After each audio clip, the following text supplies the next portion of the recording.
There's a moment when you're sitting across from someone you love, and they're upset about something you did or didn't do. You can't remember exactly what triggered it this time. Maybe you were late, maybe you forgot to call, maybe you said something wrong, though you're not sure what. And instead of defending yourself or asking for clarity, you feel your chest tighten, your breath gets shallow. Your first thought isn't, "Is this fair?" It's, "How do I fix this?" Not the situation, them. You start apologizing before you even understand what happened. You're scanning their face for signs that they're calming down, that you're doing enough, that you're good enough.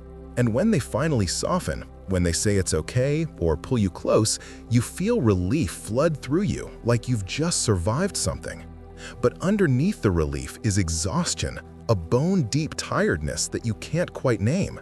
Because this isn't the first time, it's the 10th, the 100th. And a small voice in the back of your mind whispers, "Why do I feel like I'm always walking on eggshells?" But you push it down, because keeping them happy feels more important than asking yourself if you're okay.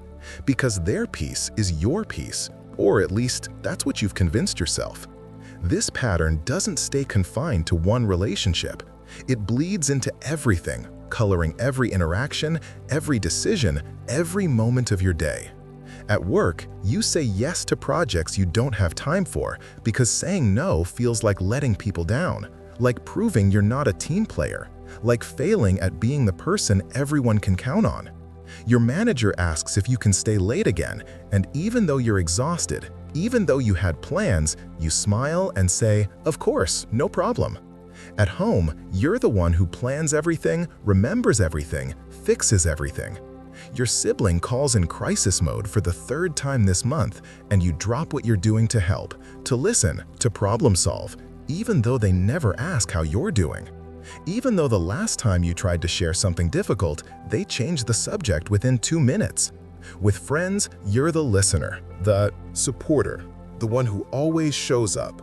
But when you need something, you hesitate to ask. You tell yourself they're busy, that your problems aren't that serious, that you can handle it alone. And when you finally do open up, if the response isn't exactly what you needed, you backtrack immediately. "Never mind, I'm fine, I'm just being dramatic." You spend so much energy managing other people's emotions, anticipating their needs, making sure they're okay, that you forget to check in with yourself. And when you do, the answer is usually the same: empty, tired, resentful, but completely unable to stop.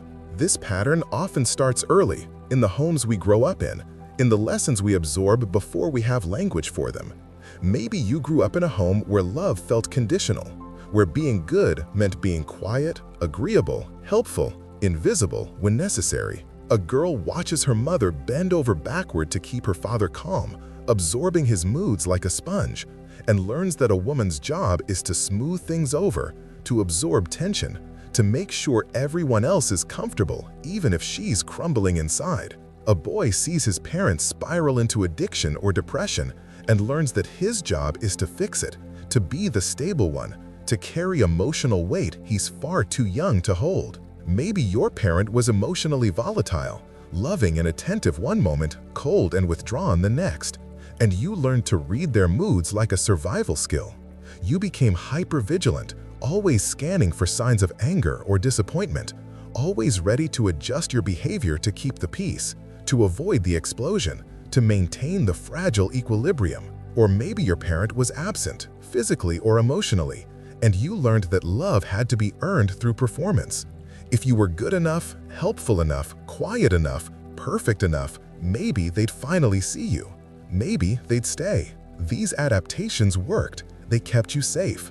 They got you through childhood. But they also taught you that your worth is tied to how much you give, how little you need, how well you manage other people's feelings.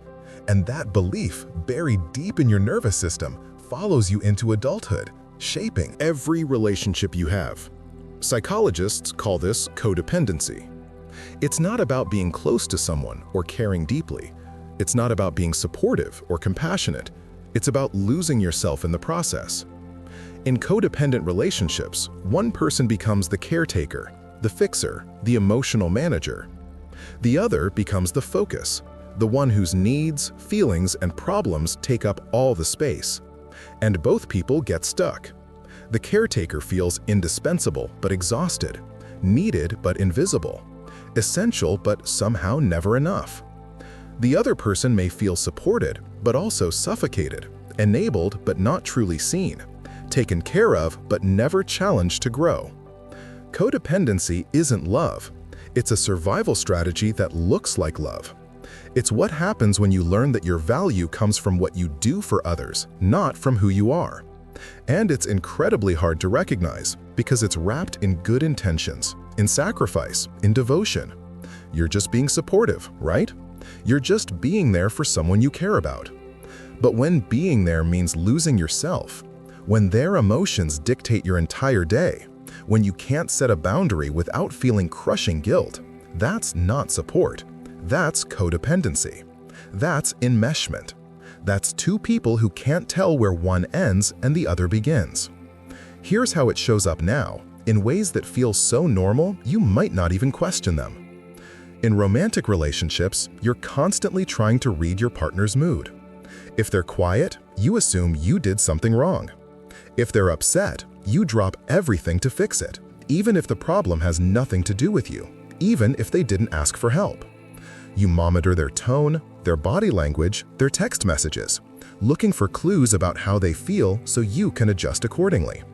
You stop sharing your own needs because it feels like adding to their burden, like being too much, like proving you're high maintenance. And when conflict arises, you're the one who apologizes first, compromises most, and lets things go even when they still bother you days later. You tell yourself you're being mature, flexible, understanding, the bigger person. But really, you're terrified. Terrified of being too much, of pushing them away, of being abandoned. So you shrink, you accommodate, you perform. And the real you, the one with needs, boundaries, limits, stays hidden. At work, codependency looks like chronic overextending. You're the person everyone depends on, and you've built your entire identity around being reliable, indispensable, the one who never says no. But you resent the very people you're helping because they never seem to appreciate it enough. You stay late, skip lunch, answer emails at midnight. And when someone else gets recognition or takes a day off without guilt, you feel bitter. Not because you want to rest, you don't even know how, but because you've tied your worth to how hard you work and how much you sacrifice. Your value is measured in output, in how much you give, in how little you complain. In friendships, you're the therapist. People come to you with their problems, and you listen, advise, support, hold space. But the relationship is one-sided. They rarely ask about you, and when they do, you minimize. "I'm fine, what about you?" You're so used to being the helper that being helped feels uncomfortable, vulnerable, like you're failing at your role, like you're breaking the unspoken contract. And the loneliness builds, a quiet, persistent ache, because no one actually knows you. They know the version of you that shows up for them, the strong one, the calm one, the one who has it together. But the real you, tired, uncertain, needing support, stays hidden. Because you've learned that your needs make you a burden, that your vulnerability makes you weak, that your worth is conditional on how little space you take up. The cost of codependency is steep, and it accumulates over time. Physically, you're exhausted. Your body holds the tension of constantly monitoring, managing, and suppressing. Headaches, insomnia, digestive issues, chronic fatigue, unexplained aches. Your nervous system is stuck in hypervigilance, always scanning for threat, always preparing to manage the next crisis. Emotionally, you feel resentful, but guilty for feeling resentful. You give and give, but it never feels like enough. And underneath it all, if you stop being useful, will anyone stay? If you set a boundary, will they leave? If you prioritize yourself, will you be selfish, unlovable, alone? This fear keeps you stuck in a cycle where your worth is always external, always dependent on someone else's approval or need for you. And the irony is, the more you give, the less you feel seen. Because what people see isn't you, it's your function. You're the helper, the fixer, the one who never needs anything. And that role, while comfortable in its familiarity, is also a cage you've built yourself, with bars made of good intentions and locks made of fear. But here's the reframe. Codependency isn't a character flaw. It's not proof that you're broken or damaged or weak. It's a coping mechanism, a pattern you developed to survive environments where your needs didn't matter or where you had to manage other people's emotions to feel safe. It worked. It kept you connected, kept you needed, kept you from being alone. The problem is, it's not working anymore. It's costing you your health, your peace, your sense of self. And recognizing that isn't about blaming yourself or the people who taught you this pattern. It's about seeing it clearly enough to choose something different. The goal isn't to stop caring about others.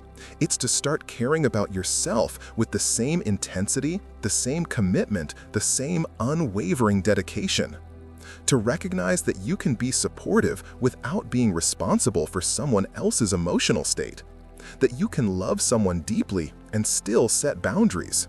That your worth isn't measured by how much you give or how little you need. That you deserve to take up space.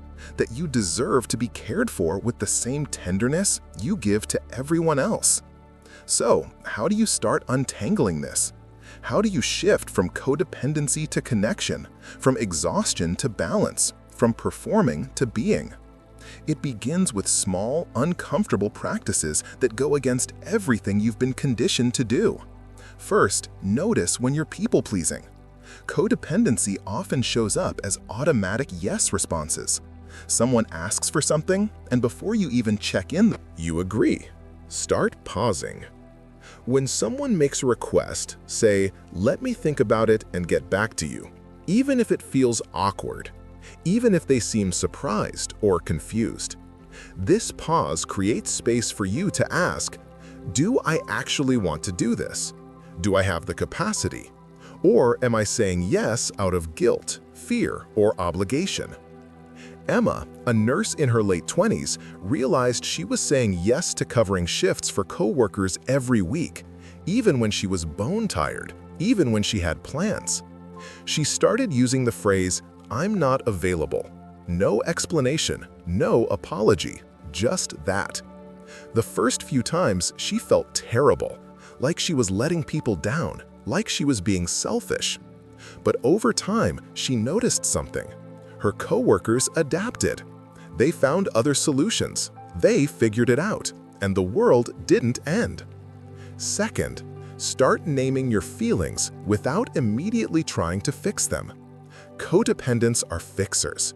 When you feel something uncomfortable, anxiety, sadness, anger, your instinct is to make it go away as quickly as possible, either by distracting yourself or by fixing the external situation you think is causing it.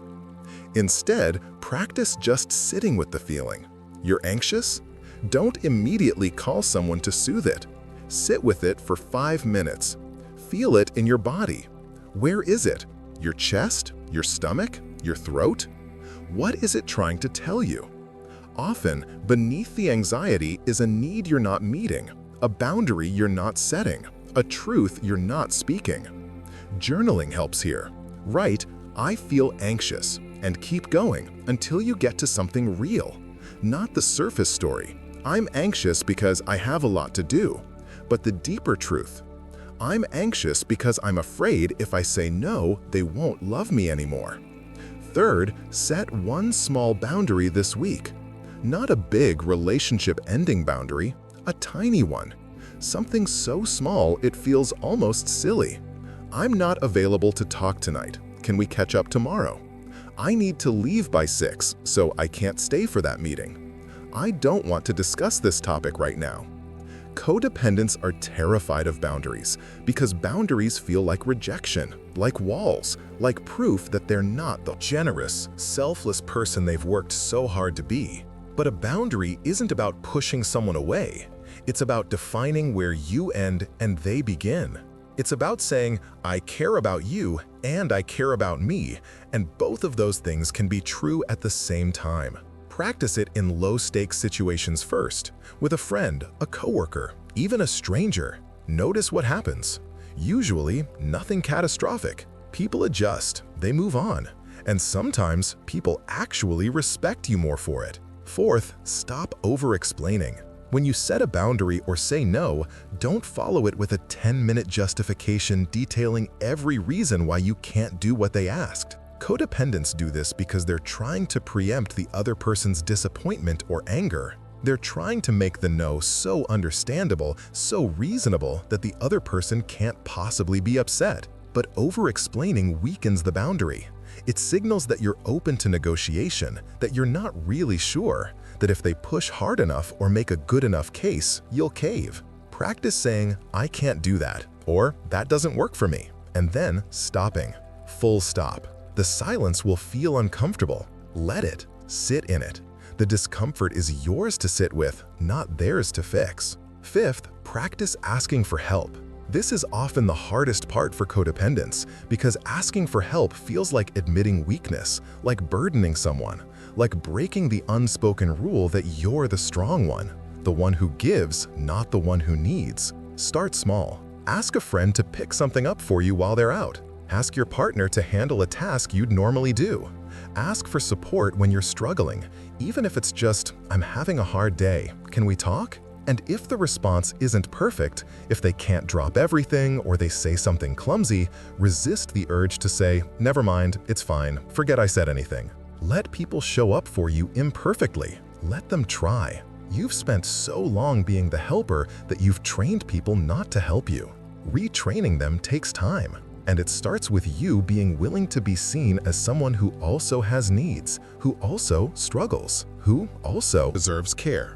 Sixth, identify what you're avoiding by focusing on others. Codependency is often a distraction, a way to avoid looking at your own life, your own pain, your own unmet needs. When you're busy managing someone else's crisis, fixing someone else's problems, you don't have to face your own. What are you avoiding? Your own grief? Your own goals, your own loneliness, your own fear that without this role, without being needed, you don't know who you are? Sit with that question. Write about it. Talk about it with someone you trust. It's uncomfortable. It might bring up shame, sadness, fear, but it's where the real work is.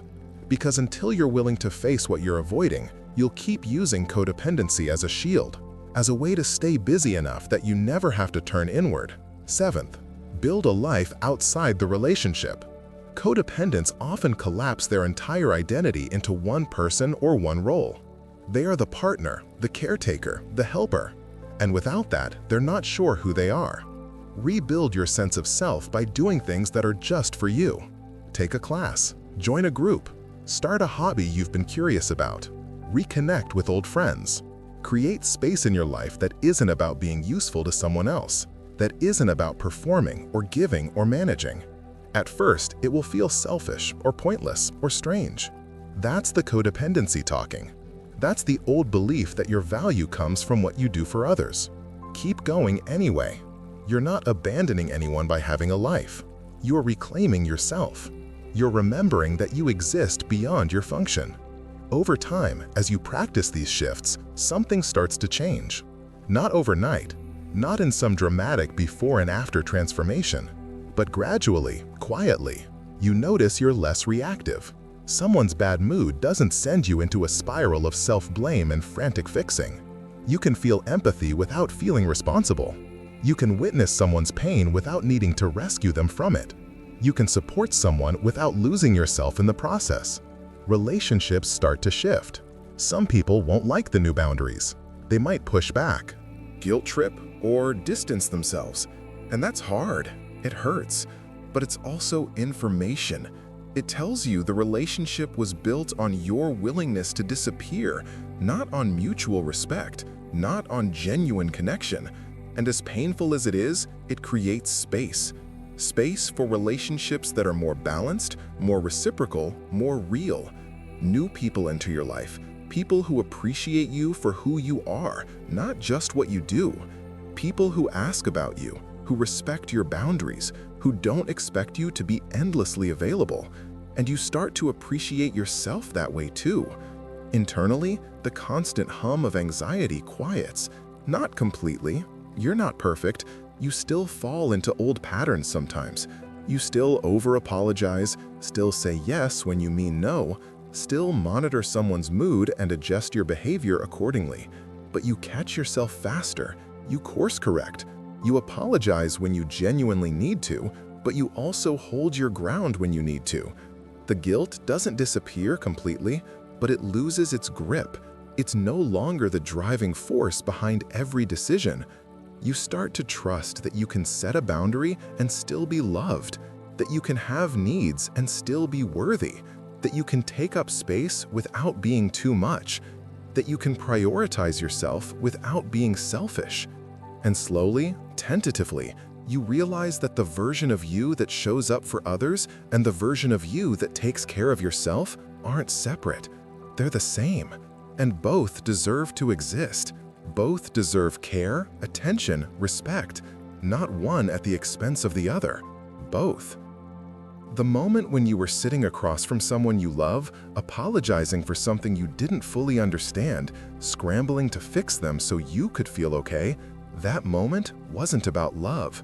It was about fear. Fear of being too much. Fear of being not enough. Fear of being abandoned if you stopped performing, if you stopped being useful, if you stopped making yourself small. But love doesn't require you to disappear. Real love, healthy love, has room for two whole people. Two people with needs, boundaries, flaws, and limits. Two people who can hold each other without losing themselves. Codependency taught you to be half a person in order to keep someone close. But the irony is, the closer you try to hold them, the more of yourself you lose. And what's left isn't connection, it's enmeshment. Two people tangled together, unable to breathe, unable to tell where one ends and the other begins. Breaking that pattern doesn't mean you stop caring. It doesn't mean you become cold or distant or selfish. It means you start caring about yourself with the same fierceness, the same tenderness, the same unwavering commitment you've always given to others. And that's not selfish, it's survival. It's the difference between drowning together and learning to swim. It's the difference between losing yourself and finding yourself, and you deserve to be found. If this resonated with you, subscribe for more videos on psychology, relationships, and the inner work that actually changes things. Drop a comment and let me know, have you recognized codependency in your life? What's one boundary you're working on setting? I read every single one.